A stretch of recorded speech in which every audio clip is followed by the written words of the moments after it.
You guys may recognise me being up here a couple of times in the past, but I've got some exciting news. I'm not the RGI guy up here. I know I've got a long track record of working in the revenue management side with HOSPA, but I'm really proud and privileged to be standing here today representing HOSPA Professional Development. Just to be clear about, it's an opportunity for me to remind you about what this HOSPA Professional Development is all about. First of all, since the very early days of this professional association, 50 years ago, more than 50 years ago, professional development has been a core part of what we're all about and what we do. Thousands of people have gone through our education programs. And at a time like now, which we've been hearing from Kate Nichols and so many speakers through today, there's this challenge of talent and how do we get the staff we need to do the jobs, the key professions in our industry. So yes, there's issues with labour shortages. Yes, we've got some real challenges with the upward pressure on our payroll costs, but surely professional development in that context is even more important than ever before. So here's my commitment to you. It reinforces what HOSPA's professional development has always been about. We're there to help you retain your top talent. We're here to help you have that career progression and development for the people in your team who are so important to you. And it delivers a great return on investment. I know there's a few finance people in the crowd. So with our programs, they come through in 3 stages. That allows people to explore foundations of one of our key disciplines. It allows people to develop operational understanding as they move through into the 2nd stage. And then they can move on to mastering the strategic challenges of one of our key professions.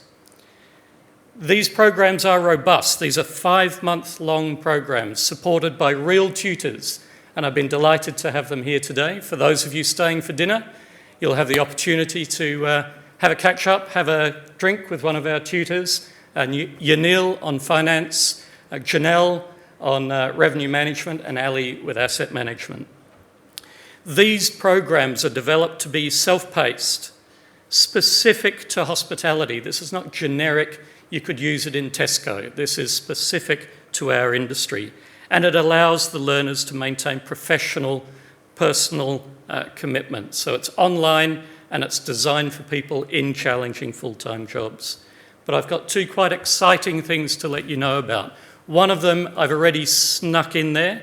We now have an asset management program that we're delivering. Started this year and started with Deborah and her team leading it.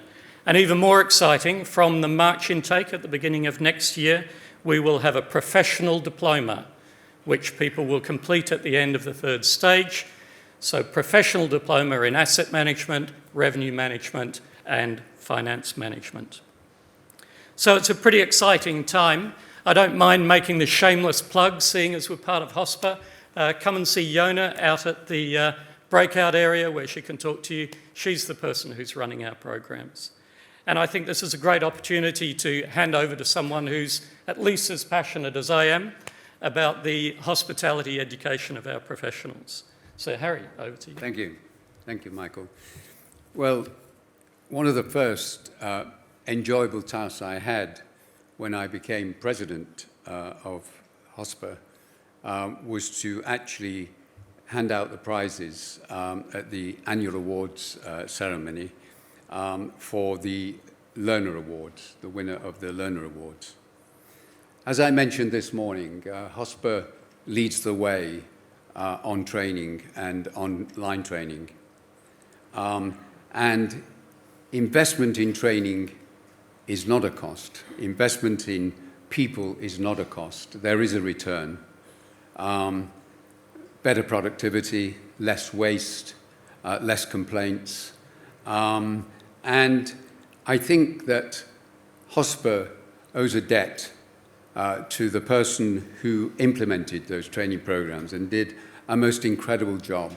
And I had the pleasure of working with Deborah Adams, who brought in investment, financial management, revenue management, technology, and now asset management.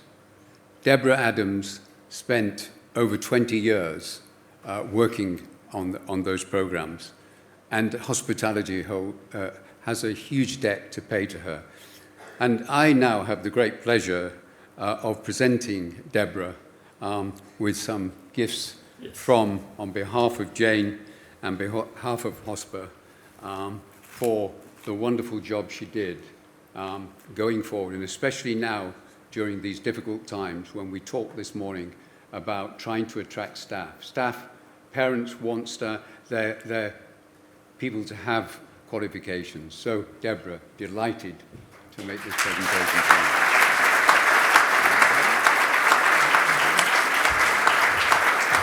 Wonderful, well done. Thank you. Thank you. Yeah. Thank you, Michael. Thank you. Thank you. Excellent. Can I say a few words? Yeah, yeah. Okay. Why not? Thank you. I can overrule Peter. I'm going to make this very quick. It's been a great privilege to have to be the custodian of the HOSPA programs over the years. And obviously I was a child when I started. And I took over the programs from a group of volunteers who put those together, people like Dick Gold, John Weston, John Corson, so names that some of you may remember from the past. And we did that in the 1990s, and over the last 20 years plus, we've tried to take the essence of those programs, which was rigour and relevance, and make them relevant for today's learners in terms of not just the content, but also the way in which the programs have been delivered. There have been a huge number of people involved along the way.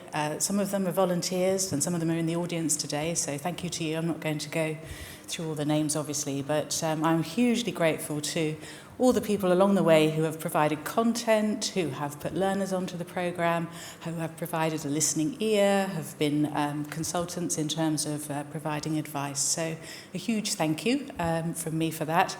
And I'm delighted now to hand over to Michael, who I'm sure will take on the baton and develop the programmes further in a way that they need to be for the future. So thank you to everyone who's supported me over the years. I'm off to do some new exciting things, which I look forward to sharing with you in the future. But thank you very much indeed. Deborah Adams.